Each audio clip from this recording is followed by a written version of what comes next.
2월 5일 목요일 경건의 시간을 시작하겠습니다. 기도하겠습니다.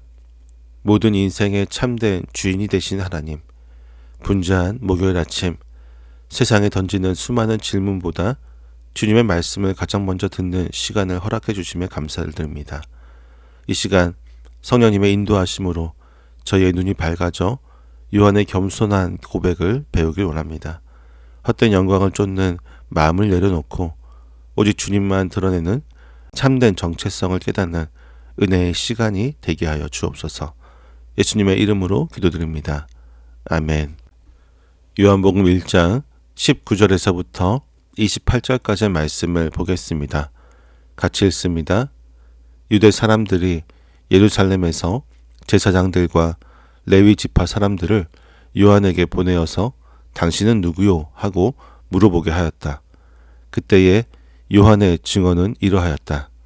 그는 거절하지 않고 고백하였다. 나는 그리스도가 아니요 하고 그는 고백하였다. 그들이 다시 요한에게 물었다. 그러면 당신은 누구란 말이요? 엘리야요? 요한은 아니요 하고 대답하였다. 당신은 그 예언자요? 하고 그들이 물으니 요한은 아니요 하고 대답하였다. 그래서 그들이 말하였다. 그러면 당신은 누구란 말이요?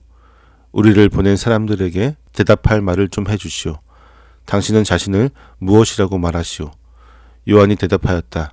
예언자 이사야가 말한 대로 나는 광야에서 외치는 이의 소리요. 너희는 주님의 길을 곧게 하여라 하고 말이오. 그들은 바리새파 사람들이 보낸 사람들이었다. 그들이 또 요한에게 물었다.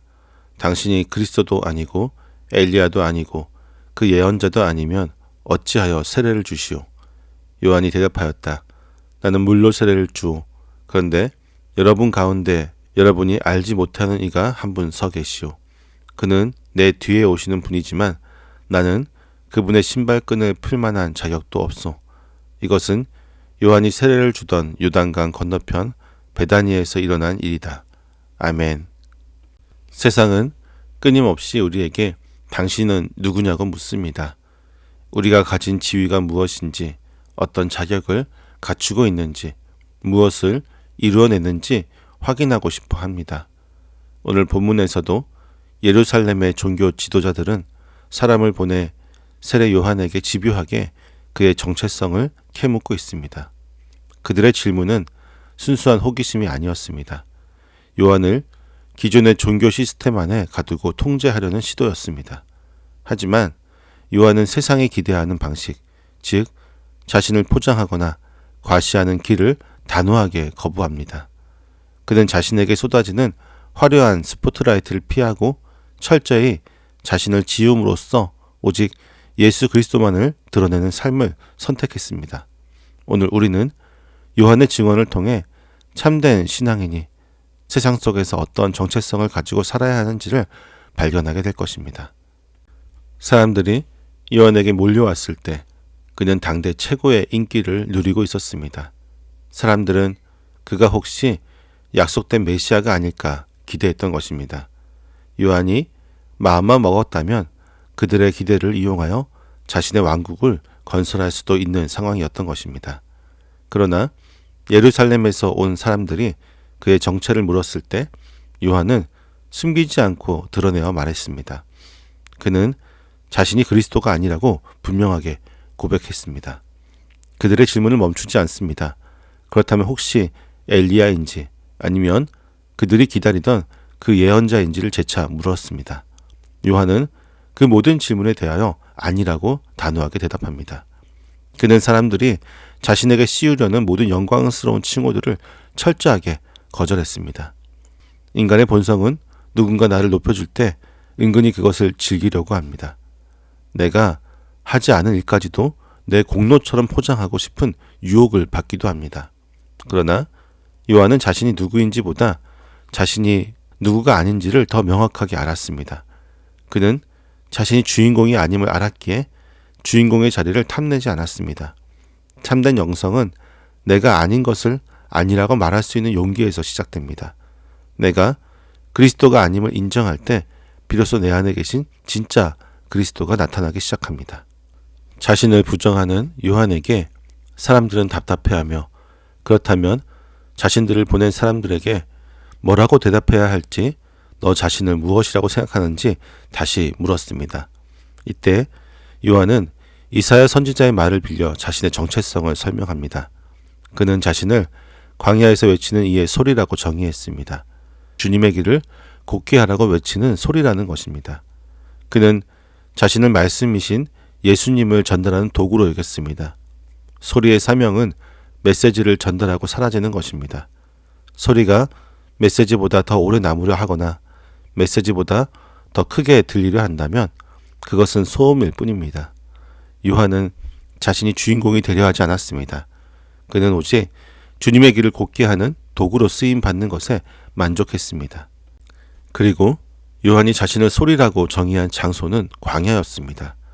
화려한 예루살렘 성전이 아닌 아무것도 없는 거친 광야에서 그는 자신의 사명을 감당했습니다. 광야는 세상의 인정이나 박수갈채가 없는 곳입니다.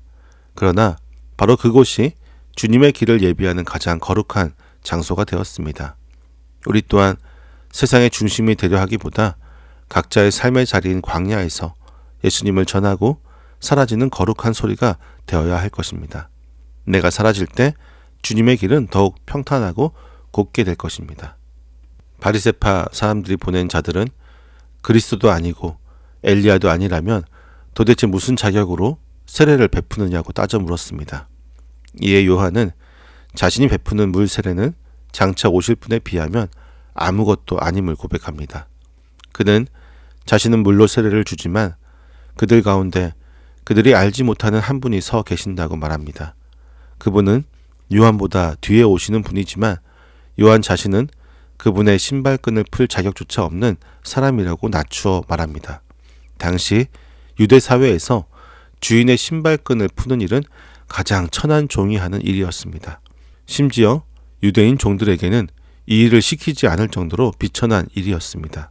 그런데 요한은 자신을 그 비천한 종보다도 못한 존재라고 여겼습니다. 자신은 예수님의 신발끈조차 풀 자격이 없는 자라고 고백한 것입니다. 이것은 예수 그리스도의 위대함을 진짜로 만난 사람만이 알 수 있는 진실한 고백입니다. 요한은 예수님이 얼마나 크신 분인지 알았기에 그분 앞에서 자신은 티끌만도 못한 존재임을 뼈저리게 느꼈던 것입니다.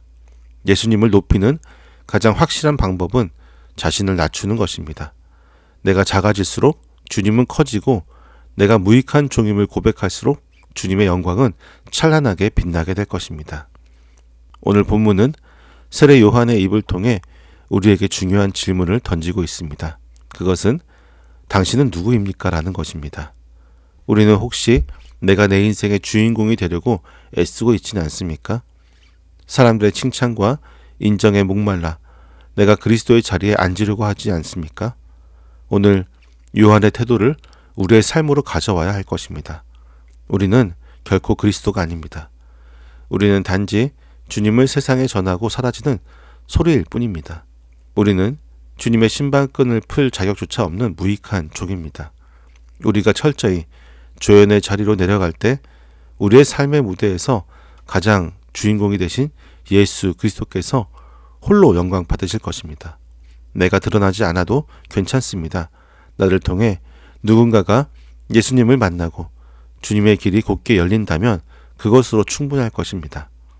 이번 한 주 이름 없이 빛도 없이 오직 예수님의 이름만 높이는 거룩한 소리로 살아가는 저와 여러분 모두가 되기를 소망합니다. 기도하겠습니다.